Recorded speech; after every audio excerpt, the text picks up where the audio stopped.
네, 문정인 대통령 통일 외교안보 특보가 토론에서 한 발언이 보도가 됐고 논란이 됐습니다.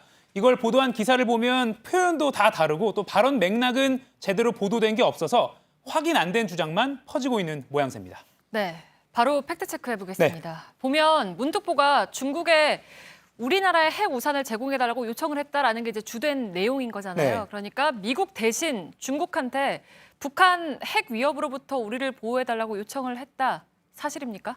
사실이 아닙니다. 발언 내용이 왜곡돼서 알려졌습니다. 이 발언은요, 국립외교원 외교안보연구소가 연 2019 국제문제회의라는 행사에서 나왔습니다. 어제가 첫날이었고 오늘까지 이어졌는데요.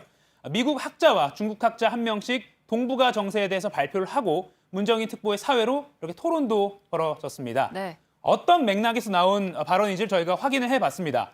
토론 중간에 문 특보가 미국 학자에게 가상 시나리오에 대해서 질문을 합니다.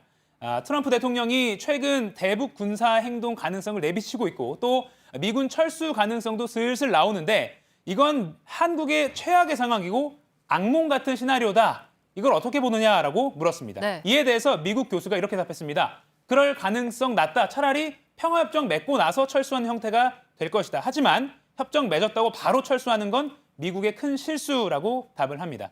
이 미국 교수의 답변을 들은 문 특보가 그럼에도 불구하고 이 답변대로 만약 된다면, 즉 이 비핵화 이전에 주한미군 철수가 이루어진다면 중국은 어떤 행동을 할 수 있는지 바로 또 옆에 앉아있던 중국 학자에게 물었습니다. 네. 이때 지금 논란이라고 지목된 그 발언이 나옵니다. 맥락 파악을 위해서 직접 다 들어보시죠. If that scenario works, then it is very likely that the Koreans, okay, you leave, okay, South Korea.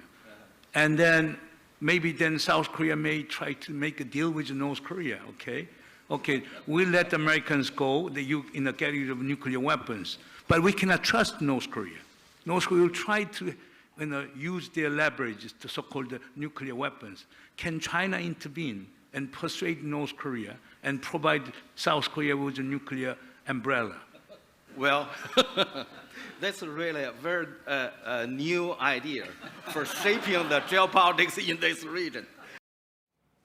네, 방금 이 답변을 한 중국 옌셰툰 교수는 이 북한이 핵 보유하는 건 어쩔 수 없다. 이런 입장을 꾸준히 밝혀온 학자입니다.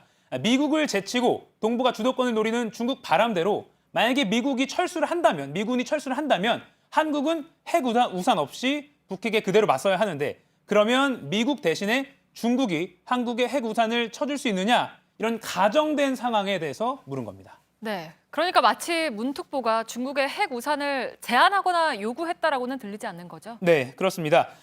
문정인 특보도 중국은 한국의 핵 우산을 제공할 능력도 또 의사도 없는 상황이라면서 북핵을 용인하면서도 미국 핵 우산을 문제 삼고 있는 중국을 비판한 질문이었다고 설명했습니다. 실제 이 토론 다른 대목에서도 중국의 역할론에 대해서 날선 질문을 하기도 했는데요. 다시 한번 보시죠. For me, China is a combination of two things. One is Badao, hegemonic leadership. Another is tyranny. Okay? It's very erratic, okay? Capricious, arbitrary. 네, 오히려 이제 꽤 강하게 말했다고 볼 수가 있겠는데 근데 어떻게 문 특보가 핵우산을 구걸했다라고까지 퍼진 겁니까? 네, 그 부분이 좀 흥미롭습니다. 오늘 아침에 한 신문이 문 특보의 발언을 보도를 했습니다. 좀 짧은 기사라서 발언 맥락까지는 언급되지가 않았습니다. 이후에 하루 종일 관련 기사가 많이 나왔는데요. 일부를 보여드리면 이렇습니다. 중국 핵우산에 편입돼보자라고 발언했다거나 또는 중국에 마치 현장에서 정책적으로 제안한 것처럼 중국에 제안했다 등의 제목도 있었습니다. 이 단어 몇 개 차이지만 왜곡에 가까운 제목이 이렇게 나왔고 덩달아 유튜브 방송 또 트위터 등에서도 아예 중국의 핵우산 대놓고 요청했다 이렇게까지 제목이 이어졌습니다. 네. 만약 이 발언이 지금 퍼지고 있는 이 내용대로였다면 외교관이나 교수들이 다수였던 어제 그 현장에서 청중 질문 때나 이렇게 지적이 나올 법한데 네. 현장에서 그런 지적이 나온 것은 없었습니다. 네, 알겠습니다. 팩트체크 이가혁 기자였습니다. 네.